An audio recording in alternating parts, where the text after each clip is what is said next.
கல்வித்துறை உத்தரவு. மாணவ மாணவியர்கள் கட்டாயமாக கடைபிடிக்க வேண்டிய விதிமுறைகள்.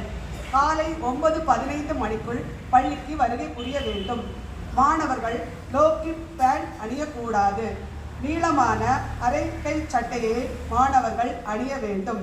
இறுக்கமான சட்டை அணியக்கூடாது. கருப்பு நிற பற்கள் உடைய பெல்ட்டையே மாணவர்கள் அணிய வேண்டும். சீரான முறையில் சிகை அலங்காரம் கட்டிங் இருத்தல் வேண்டும். கைகளில் ரப்பர் பேண்ட், செயின், பிரேஸ்லெட் மற்றும் காதுகளில் தோடு உள்ளிட்டவற்றை அணியக்கூடாது.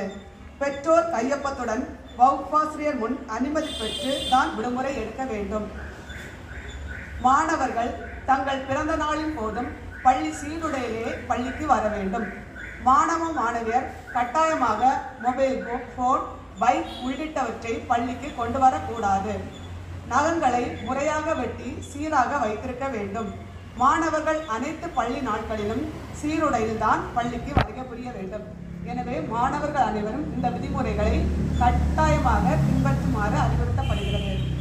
அதுக்கப்புறம் இன்டோர் பிரேக் இருக்குல்ல, எப்போ எல்லாருமே வரிசையாக தான் போகணும், வரிசையாக தான் கிளாஸுக்கு வரணும். சரியா? காலையில் 9:10 மணிக்கு அசம்பிளி, 4:10 ஸ்கூல் என்ன செய்கிறோம் முடிச்சிடும். வெளியே போகும்போதும் வரிசையாக தான் போகணும். ஸ்கூலுக்கு லீவ் எடுக்கணும்னா பெற்றோர்கள் வகுப்பு ஆசிரியருக்கு ஃபோன் பண்ணி அனுமதி கண்டிப்பாக பெற வேண்டும். வரும்போது லீவ் லெட்டர் கொடுத்துடணும். அப்போ தான் ஸ்கூலுக்கு என்ன செய்வோம், அலோவ் பண்ணுவோம். இஷ்டத்துக்கு லீவ் எடுக்கக்கூடாது. கல்யாண வீடுன்னா முதலே தெரியும், நாளைக்கு கல்யாண வீடு